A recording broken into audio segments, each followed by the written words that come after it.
I didn't receive information from alien sources. This story comes from my mind, with my words, not from a spirit that is channeling through me. My story is about my realization at a young age that in a world of billions of people there couldn't possibly be a billion gods. And if there can't be a billion different truths, what is the one true truth? And a search for truth begins with first asking yourself what you believe and why you believe it, which is what I did. The asking of such profound questions also leads to more questions, a lot more questions. Questions that our standard educations have left us woefully inadequate to answer. But that didn't stop me, after all, that's what books are for, aren't they? So, off to school I went again, only this time I was the teacher and I wrote the curriculum. My goal was simple, to learn once and for all what the truth is, and to begin with I had to read, and read, and read some more. In fact, I've been reading about this for over 30 years now. And I'm still not finished. But everything has to flow in life or it stagnates, even my story, so let me tell you of some of the things I've learned so far. First of all, this world we live in is a lot stranger than you can ever imagine. Rather than just a planet we live on, within a solar system, in a part of the universe, we live in a dimension within a multiverse. Now, don't be surprised if you haven't heard about this on the nightly news, it's simply because the science of quantum mechanics and its discoveries are too weird for science fiction movies, let alone the popular media. Now, you're going to have to bear with me here as I explain some science stuff to you that is going to be important as this story goes along. According to the theory of relativity, space and time are not separate things but instead different parts of a four-dimensional continuum. The space-time continuum is the theory that space and time are interconnected. Space is three-dimensional, and time is one-dimensional, so together they make up the four-dimensional space-time. Space-time is a continuum because, as far as we know, there are no missing points in space or moments in time. It's hard to picture a four-dimensional continuum since our universe is three-dimensional, but you can still know how it works. Think of it as a three-dimensional coordinate system x, y, z, with one more coordinate for time.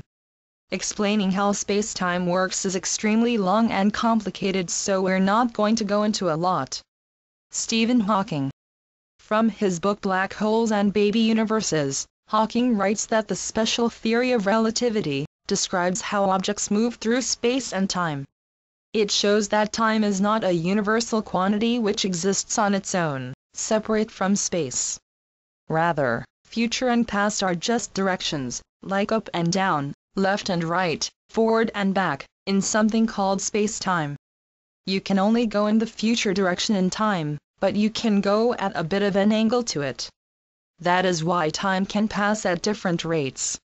Hawking goes on to say that this general theory of relativity explains that gravity was not just a force that operated in a fixed background of space-time. Instead, gravity was a distortion of space-time, caused by the mass and energy in it. Objects like cannonballs and planets try to move on the straight line through space-time, but because space-time is curved, warped, rather than flat, their paths appear to be bent.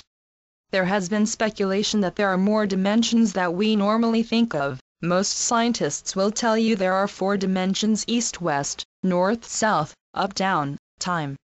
But lately, there have been some physicists who have said there must be more dimensions than that. Now the term multiverse was invented in December 1960 by Andy Nimmo, then vice chairman of the British Interplanetary Society, Scottish branch, for a talk on the Everett Many Worlds interpretation of quantum physics which had been published in 1957, to the branch. This was given in February 1961, and the word with its original definition, an apparent universe, a multiplicity of which go to make up the whole universe, was then first used. This was because the then dictionary definition of the word universe was, all that there is and one cannot have alls that there is etymologically. Uni means one, and multi means many, so you can have many multiverses. The word was then both used correctly and misused in both scientific and science fiction circles over several years by those who attended this meeting and others. In the late 1960s, science fiction author Michael Moorcock interpreted the word in a novel that was read by David Deutsch. Deutsch then used the term multiverse in a scientific work as the totality of all possible universes throughout time, including our observable universe, the opposite of its previous definition. Other scientists, not being etymologists, then picked up and adopted the popular redefinition of the word. Although no scientific evidence suggesting the possibility of other realms outside our own universe has been discovered yet, the concept of other universes,